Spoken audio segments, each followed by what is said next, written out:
अगर आप partner visa लेने का सोच रहे हैं, माइंड में चल रहा है पार्टनर वीज़ा ले लिया जाए, यहाँ पे रह लिया जाए, जैसे आपको पता है कि आजकल थोड़ा सा वीज़े के मुतल्लिक लोगों की कन्फ्यूज़न ज़्यादा है, तो बीच पे बैठा हुआ एजेंट माफिया और ये जंतर मंतर किस्म के लोग होते हैं, लोगों को पार्टनर वीज़े की तरफ मुतवज्जो कर रहे हैं। अब पार्टनर वीज़ा का मैं आपको तरीका बता देता हूँ, अगर लेना भी है नहीं भी लेना, होने क्या वाला है। क्योंकि अभी एक भाई का मैसेज आया था, बहुत बड़ी प्रॉब्लम के अंदर फंसे हुए हैं। प्रॉब्लम क्या क्रिएट हुई है जिस ये वीज़ा लेने की वजह से।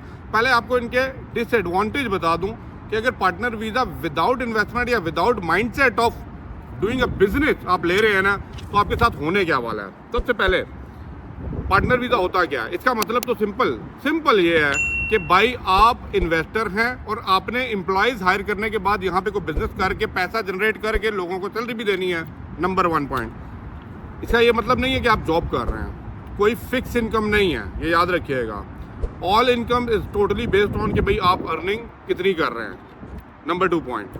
अब जो सबसे इंपॉर्टेंट चीज़ जो समझने वाली है वो आपको देखिए, जब भी आपको पार्टनर वीज़ा बेचा जाता है ना, जो भी बंदा आपको बेचता है ना, वो ये नहीं बताता कि भाई इस पार्टनर वीज़े के आपके साथ वाला पार्टनर कौन है, नहीं पता ना। ये डिसएडवांटेज बता रहा हूँ। हो सकता है कोई औरत है, कोई बंदा है, कोई ऐसा बंदा है जो ऑलरेडी डिफॉल्टर है, जिस बंदे ने पैसा नहीं दिया हुआ।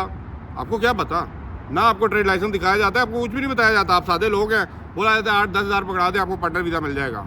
उन्होंने डाल डुला के अपने आप को वहाँ से जंतर मंतर निकाल के आपको अंदर डाल के और वो चलते बनते हैं। अब इसका सबसे बड़ा नुकसान क्या होने वाला है, अब आप ऑफिशियली एक कंपनी के मालिक बन गए, आप बड़े प्राउड वो मालिक बन गए हैं जी। मालिक, अब मेरी गल सुनो, मालिक तो बन गए हो, थोड़े नाल कोई पार्टनरशिप पे भी है, आपको ये पता नहीं है कौन आपके साथ पार्टनरशिप पे है। जब ये नहीं पता ना, तो उसका मतलब ये कि 25% 50% जो भी उसका शेयर है वो आपके साथ है, वो है नहीं है, कब्र में है, मुल्क छोड़ के चला गया, किधर गया है आपको नहीं पता ना, आपके पास डिटेल है। और ये तब पता लगती है जिस टाइम आप बंद करने जाते हैं। अब फॉर एग्जाम्पल आप कुछ काम नहीं कर सकते, जो जंतर मंतर लेके माइंड में आए थे ना कि मैं यहाँ पे बैठ के करूँगा, वो नहीं कर पाते, तो फिर आप क्या करते हैं कि भाई मेरे जॉब ले लेते हैं। अब कोई भी कंपनी अगर आपके पास पार्टनर वीज़ा है, they never offer you a job.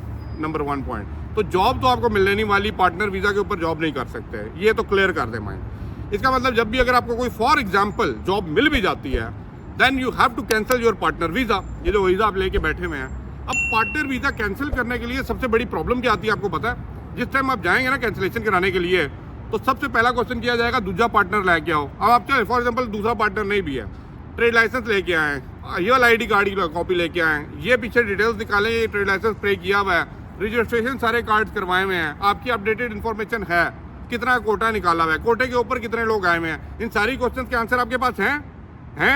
अगर हैं तो ले लीजिए, नहीं है तो आपको PRO बनने की जरूरत नहीं है, ये आपका काम नहीं है, यहाँ से निकल जाइए।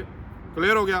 फिर भी आप कहते हैं नहीं जी नहीं, कैंसिल करा के अरुण भैया, जब तक कंपनी कैंसिल नहीं होगी, जब तक कंपनी डिसॉल्व नहीं होगी, जब तक सारी फीसेस पे नहीं की जाएंगी, जब तक वो जितने ट्रेड लाइसेंस 2 साल से 1 साल से एक्सपायर पड़ा था वो फीसें पे नहीं की जाएंगी, आप तब तक उस कंपनी से नहीं निकल सकते, क्योंकि आप मालिक मकान है। मालिक मकान के मत्थे से इतनी जल्दी चीज़ें निकलती नहीं हैं। सोच समझ के 10 दफ़ा सोच के ये वीज़े के ऊपर जाइएगा। मैं बार बार कह रहा हूँ 10 दफ़ा सोच लीजिएगा, ये आपके लिए नहीं है। आप इन्वेस्टर नहीं हैं, आप छोटे से काम करने वाले वर्कर हैं। Go ahead with legal way, follow the country, follow the rules, clear होके चलें, अदरवाइज इतनी बड़ी प्रॉब्लम में होंगे कि आपके साथ साथ बाकी भी इस कंट्री से जाने वाले हैं। Kindly partner visa, investor visa, free zone partner visa, mainland partner visa ले लीजिए, नहीं जाना। बहुत बड़ा झोल, बहुत बड़ी जंतरबाजी मार्केट में होना है। Thank you for watching.